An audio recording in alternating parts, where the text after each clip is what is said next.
If you struggle with motivation sometimes, in this video, I'm gonna give you, I would almost call it a biohack of how to overcome your mind to, quote, find the motivation to work out. Because listen, if you've had some type of life event, maybe you've had a baby, or maybe you've gained some weight, and you're trying to get back into a consistent routine, but you're struggling to find the motivation to keep going, this is gonna be a tip that I do that tricks your mind into compounding, finding ways to overcome and to actually build on these habits and to find the motivation. So today I'm going to talk to you about how to make time and how to, more importantly, take action for yourself. It's the thing that everybody's looking for within inside themselves is, when can I find the motivation to work out, and how can I actually make this a part of my life and my busy schedule? And I'm going to show you some things that I do for our clients and for myself, and almost how to trick your mind. First thing I want you to do is probably go ahead and get out a piece of paper and write some of this stuff down, because it's going to change the way you take action. And one thing that you'll want to do at the beginning of each week is ask yourself 3 questions. Make it a habit of asking yourself, when are you going to work out? Write down the day and write down the time of what you're going to do. This already is beginning to make you be intentional of when you're going to make this happen. Second thing you're going to do is ask yourself, what obstacles would prevent you from making those time slots to be able to work out?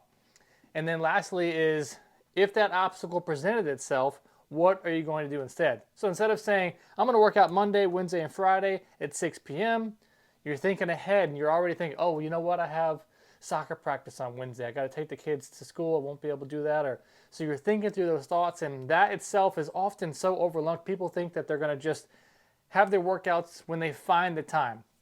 First thing is prioritizing making the time in your schedule and thinking through a backup. Because you know what? Making time for yourself matters. It makes you prioritize things that are important to you, your values, your priorities, your identity.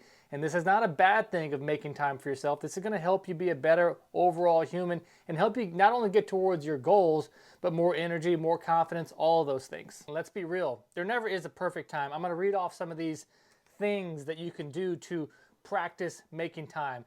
I'm going to interrupt this video real quick to remind you to smash that subscribe button. Identify what is important to you. How you spend your time reveals what is important to you. Now, I know a lot of you work busy jobs and you have times on both ends that are totally bookend, but just walk through me with this for just a couple of minutes, and I'm going to show you this trick that's going to help you compound taking action when you're struggling to find that motivation.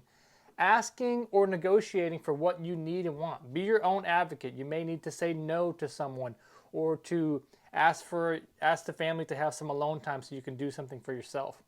Realistically assessing your own capacity. Look ahead, plan, and prepare, what we just talked about, asking those 3 questions to yourself each week.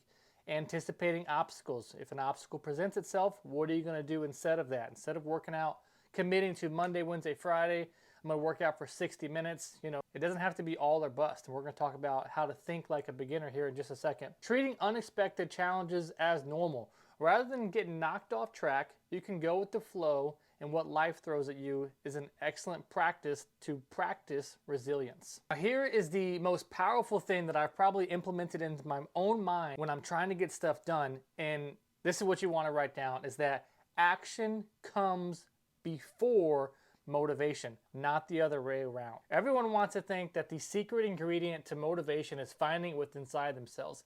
But truthfully, it's not until we take action that we actually feel motivated to do something. Taking a tiny action will help you get procrastination out of here, the feeling of feeling stuck and not knowing what to do, but begin to feel empowered to do the next. You just got to get started. Take the smallest step first, because small actions build to momentum. Committing to doing 5 minutes of stretching could quickly turn into 20 minutes, or committing to doing a 10-minute workout could turn into 30 minutes. Taking action is empowering.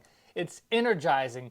You just have to get over the barrier of thinking about working out for an hour or whatever the big thing that you're trying to get to do, but just putting on the clothes, showing up to the gym, walking into the gym. Because I can guarantee you, if you can start the process, the momentum will build on top of that. Motivation takes place after you take action, because motivation is totally unreliable. What you can control, and I teach this all the time, is that you can control your actions, you can't control your outcome. We're going to be masters of taking action on things that we want to accomplish, because that's what's going to lead to better results, feeling empowered, being able to accomplish the things that you want to do, because none of that takes place if we're just wishing about it, sitting around, waiting for the motivation. We're going to take action.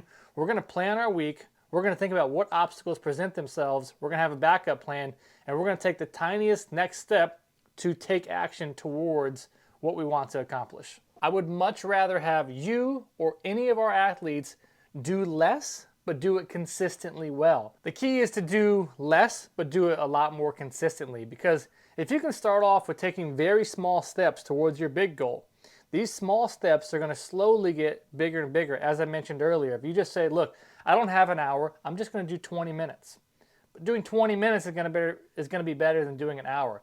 If you think on a continuum and not trying to do all or nothing approach, the small steps are going to lead to a lot bigger over time. I want you to ask yourself something today, and that is, what can you do today to take the smallest next step towards your goal? And then I want you to think like a beginner. If you are a beginner and you're learning, or even if you are an expert or someone that, I know how to work out, I know how to do this, that, and the other, if you have a beginner's mindset, you ask a lot of questions, you're very curious, you seek support, you seek advice, you seek accountability. If you treat yourself like a beginner, and you remember that motivation takes place after you take action, you're going to have a lot more success, because you know what? You're going to actually start doing the things that you want to be doing. So put it down in the comments below. What is something that you've been struggling with, but now you're going to go take action immediately? What can you start doing today in the smallest, most broken down step that's going to help you succeed in the near future?